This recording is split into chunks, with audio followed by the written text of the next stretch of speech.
وبعد الفاصل جروب جديد لسه منشأ منذ يعني أيام بسيطة على الفيسبوك بلا مقابل. أحمد السيسي أنشأ الجروب ده ليه؟ هيعمل فيه إيه؟ خلونا نشوف بعد الفاصل.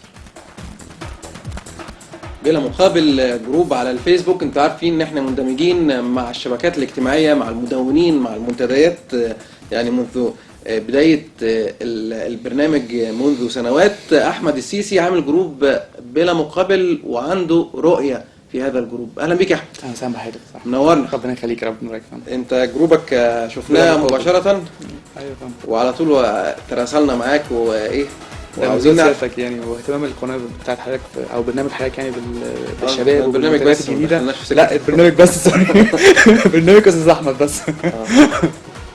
فهو برنامج معمول من ايام زي ما حضرتك قلت، من يمكن 4-5 ايام.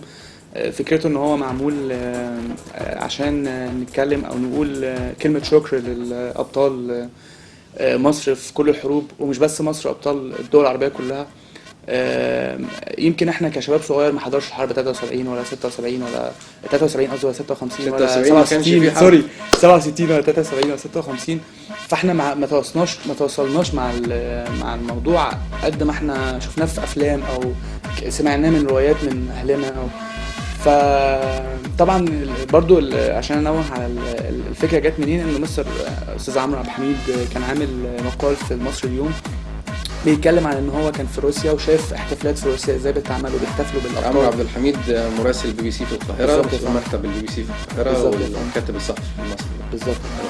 فكان هو في موسكو او في روسيا وشايف الاحتفالات اللي بتتعمل في روسيا ازاي بيحتفلوا بالناس دي وازاي ان هم بيقدروا يقيموا الناس دي وبيدوا لهم مميزات لغايه ما طول حياتهم وحتى بعد ما ماتهم كمان لاولادهم، وازاي حس باختلاف بين اللي بيحصل هنا في مصر وبين اللي بيحصل هناك. فبدا ان هو يكتب في جورنال ان هو يعني يقول لنا يعني يا ريت ان احنا نحاول ندي افكار لبعض ونحاول نوجد طريقه بان احنا ندي للناس دي حقها ولو حتى كلمه شكر. فمنها بدات ان انا اعمل جروب قبل ما اعلق على الكلام اللي هو قاله ونشره في الجورنال، وبعد كده نزل على الفيسبوك، رحت عملت جروب وبعد كده رجعت علقت انا عملت الجروب قبل ما اعلق على المقال بتاع حضرتك يعني كده. فالحمد لله في ناس اشتركت كويسه وبنحاول ان احنا نقدر نوصل من الجروب ده بالتواصل مع بقيه الشباب كلها. عدد المنضمين معاك دلوقتي بعد 5 ايام طبعا وهي ايام بسيطه قد ايه؟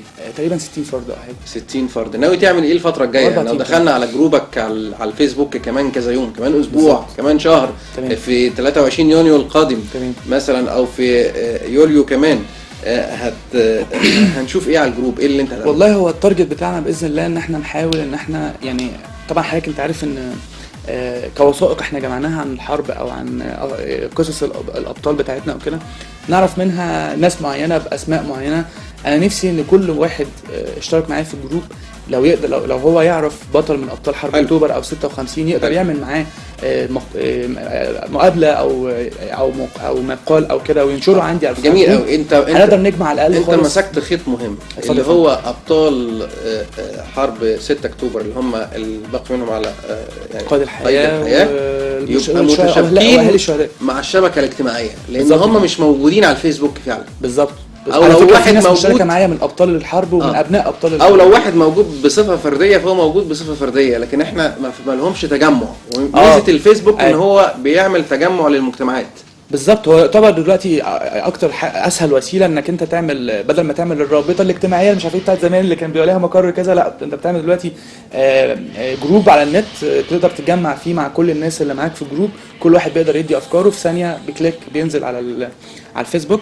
بتقدر ان انت كل يوم بتتواصل معاهم وكل واحد بيدي فكره جديده، فبتقدر انك تعمل ديفلوبمنت للجروب بتاعك باسرع ما يمكن. من اهدافنا بقى ان احنا نوصل ان احنا نقدر نجمع وثائق لكل ابطال الحروب اللي في الجروب بيقدروا يوصلوا لهم. في دعوه مني مشاهدينا سواء للمشاهدين ولكل الجماعه اللي معانا في جروب اي تي شو وده احمد يوسف ان هم ينضموا لجروب بلا مقابل. وكمان فكره المستندات وفكره اللي حابب عنده قريب شارك في الحرب، بحيث ان احنا ننقل القصص الانسانيه، ده المهم. بالظبط. والمعاناه الانسانيه هيبقى شيء لطيف. عشان الشباب اللي زينا اللي ما حضرش الحرب يقدر يسمع. ده الهدف الرئيسي. بالظبط. في هدف اخر عندكم اللي هو انت بلا مقابل. انا قريت كده ان انت شايف ان الشباب دلوقتي كل ما بيعمل حاجه محتاج قصادها مقابل. ايوه فاهم. كويس.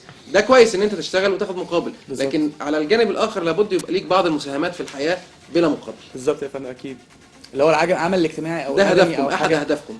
بالظبط، ان احنا ان احنا نتجمع كلنا على هدف احنا نفتكر ابطالنا او شهدائنا اللي خلونا نقدر نعيش في سلام من اكتر من 30 سنه لغايه دلوقتي. اكيد ان الناس دي او الابطال دي هي اللي من. احمد سيسي، ادخل على جروب اي تي شو النهارده وده احمد يوسف، اكتب اللي انت حابه عشان الناس تتفاعل معاك. خليك على تفاعل دائما مع الجروب. احنا احد المبادرات اللي عندنا في البرنامج احدها هو التطوع الالكتروني.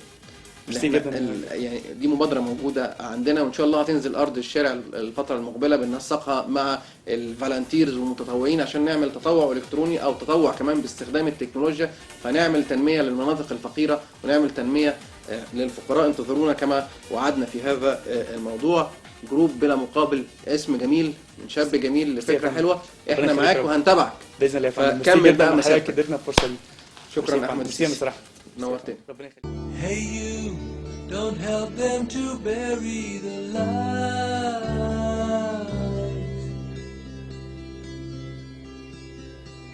Don't give in without a fight.